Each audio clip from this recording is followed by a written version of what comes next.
Today, I would like to show you how you can control the Yamaha Modx externally. For example, muting parts or switching to solo mode, and whether it works to control the volume of the timbres individually from an external source. And I would like to show that through Gig Performer, which means I connect the Yamaha Modx via USB to my computer, because you can clearly see what needs to be set and can be adjusted.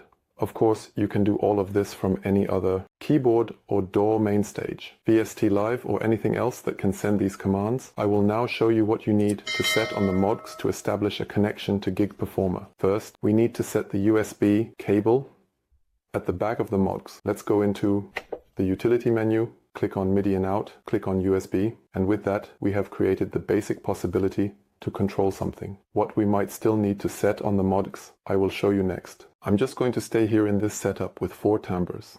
And now let's head over to Gig Performer.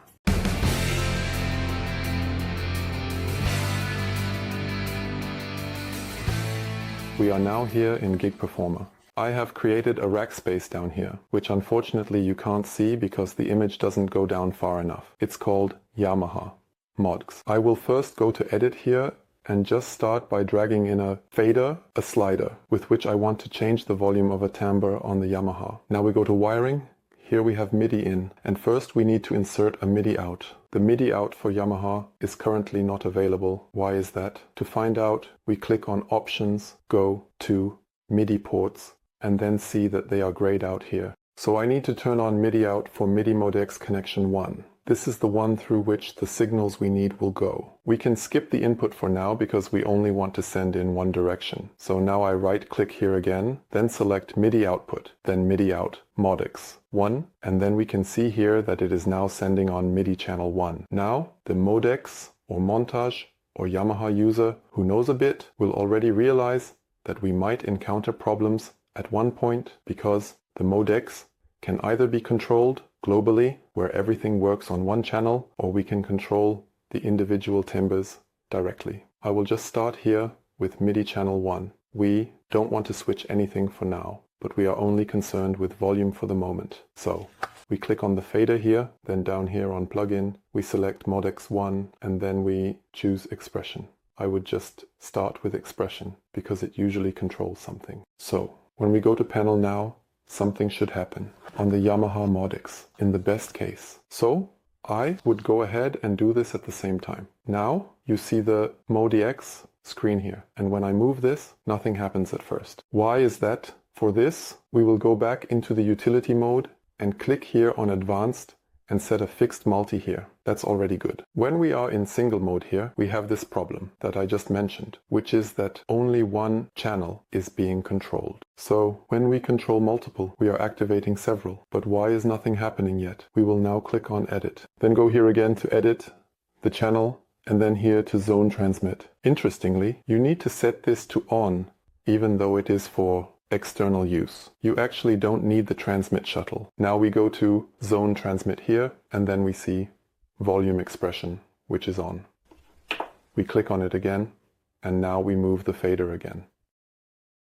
So nothing is still happening. Why is that? We click here again on edit and would now just try the volume to see what happens.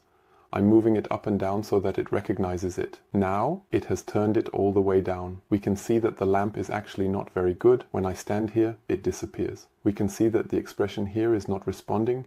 Even when I go back in here, it says volume, expression, so CC11 is not working at this point. We will go back into the utility menu. I am a bit slower today than usual. We go back into the utility menu, click here on controller number, and then see FUG control 11. Well, there is actually nothing more that can be set here. So, if you want to change the volume levels now, you need to do it via CC7. Now we are going to do the following. We will go back to editing here and copy this thing again. And if we now want to control the second timbre, it actually doesn't work so easily here. So we would just need to copy this here and simply attach a new one, set it to channel 2, then of course select the second one here again, indeed again 7, then we can go all the way up and all the way down again. You see, it moves. So that works already. Could we perhaps solve this differently by saying, for example, we take the MIDI processor and we take the MIDI rechannelizer? Then one could of course say here, we go out of one and into several. However, I actually cannot change the sounds individually. So I could control all the volumes directly with a fader and also with a MIDI output if I send out multiple signals. But I wouldn't benefit from that because I want them to be at different volumes. So also volume levels via CC7. Then on the respective channel, when we have set the multi on the Modx, how to switch scenes on the Modx, I have already shown in a video. It's in the corner. I probably point to the wrong corner again. I still haven't figured that out. It's definitely linked in the corner with Gig Performer. And now let's take another look to see if we can perhaps also do solo mute or anything else directly. However, it is not strictly necessary to do this, as we can also handle it through the scenes in the Yamaha Modx. Yes, you won't find anything on Anil now? Well, but there is a solution for that. Specifically, if we go to wiring, we go here under MIDI processing, and we go to the MIDI monitor. We then create a media input here, which we need to turn on again at the top because it is usually the case that the things being sent out are also needed to come in. Now we go to the MIDI monitor, press the button, and see that a signal is coming through. When I move the fader, something also comes through. That's already good. Now let's click on clear and see what happens when I press mute. Nothing is happening there. Solo also does nothing. Nothing is happening there either. So it seems that none of the things are what is being sent. Now there is the option to either try out all the controllers or accept that it doesn't work and just manage it internally through the scenes, simply switching the scenes. However, what I wanted to show you is how to change the volume levels here, which I have demonstrated to you.